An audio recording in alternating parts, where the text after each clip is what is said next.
We need to organize in one big union. One big union where injury to one is going to be an injury to all.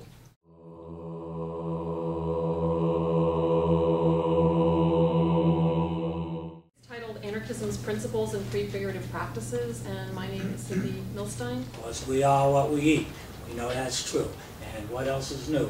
We are what we do. And what's this whole world coming to? The weight falls on me and you. It's a full-blown campaign aimed at helping a group of workers at a workplace help gain justice at the job. And we use a multi-pronged approach that includes organizing, media, legal tools, grassroots communications, and economic pressure. If you grow food, you buy less food. If you grow food, then you have more control over what you eat. They just can't sell you anything. And if you grow food, you're more opinionated about what is good. I'm a professor of political economy over at the Henry George School.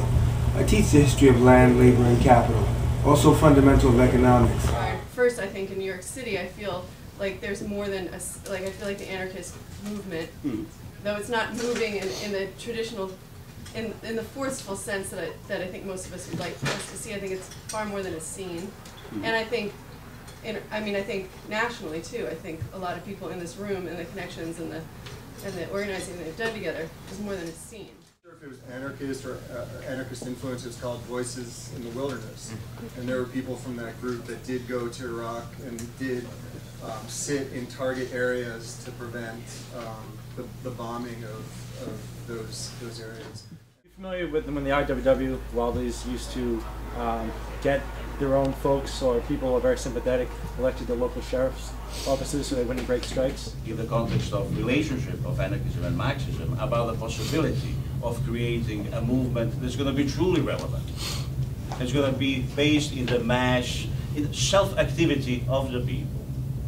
And that's not going to be property of the intellectuals who attend left forums. Under the libertarian left tradition is everything from council communism, Western Marxism, Lukács, Frankfurt School, situationists, dissident Marxists, anarchists, we could add autonomous Marxists today. And that is a tradition I see myself in. So I think this conversation would be more helpful in a way. It's like, when you were speaking, I'm like, I feel it's less the antagonism between Marxism and anarchism than between a libertarian tradition and a non-libertarian one.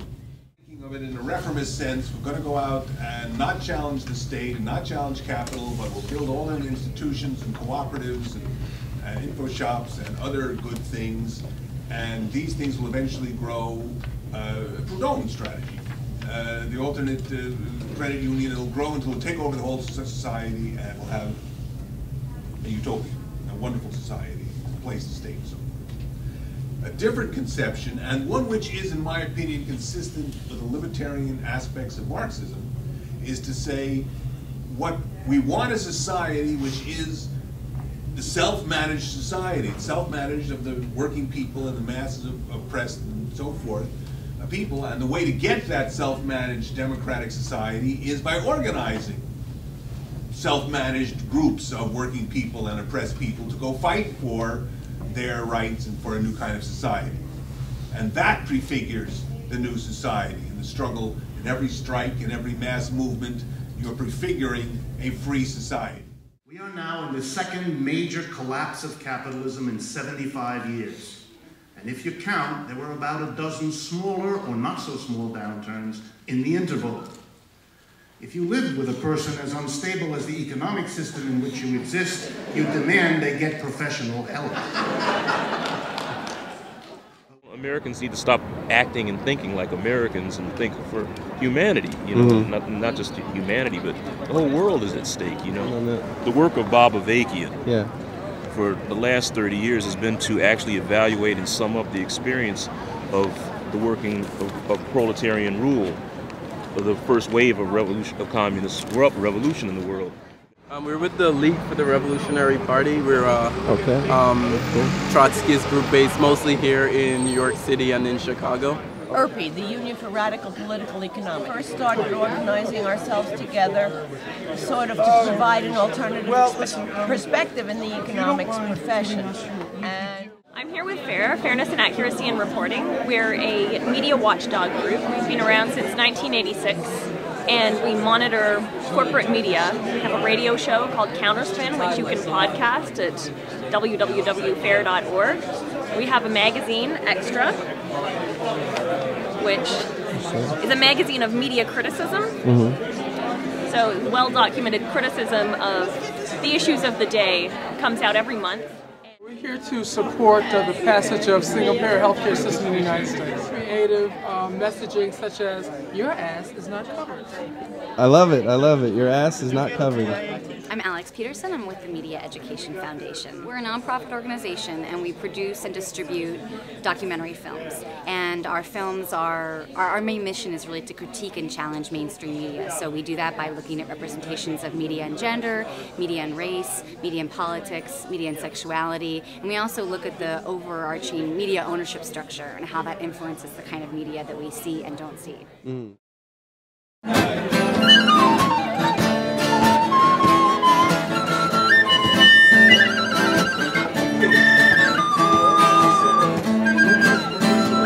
What is a really free market? This free market stands that free market on its head, and that's why it's called the really free market, with no comma between the. Somebody said, why don't you tell us what you're for? We all know what you're against.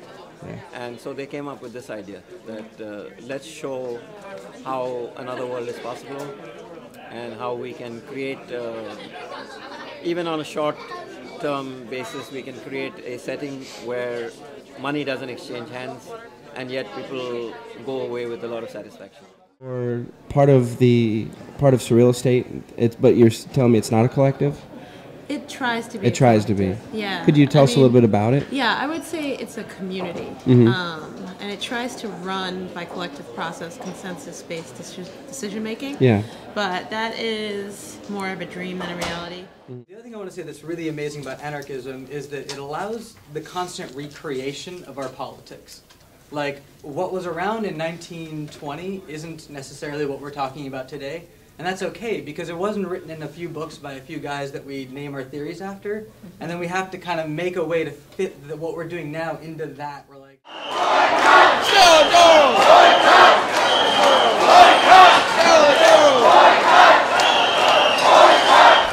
exemplified by the election of the first black president in a country built on slavery. In fact, the very house that he now resides in was built by his slave ancestors.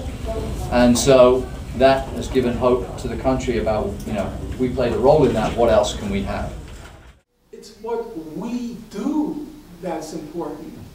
If we get our act right, if we do the right thing, then they'll have to do what we want them to do. So basically we're not waiting for governments to sign a peace agreement in order to already start building different kinds of relationships between Palestinians and Israelis, between Arabs and Jews on the ground. During the Haymarket Affair, realized the importance of fighting for something like the 8-hour workday with a grander vision. And it's always been true. Yeah.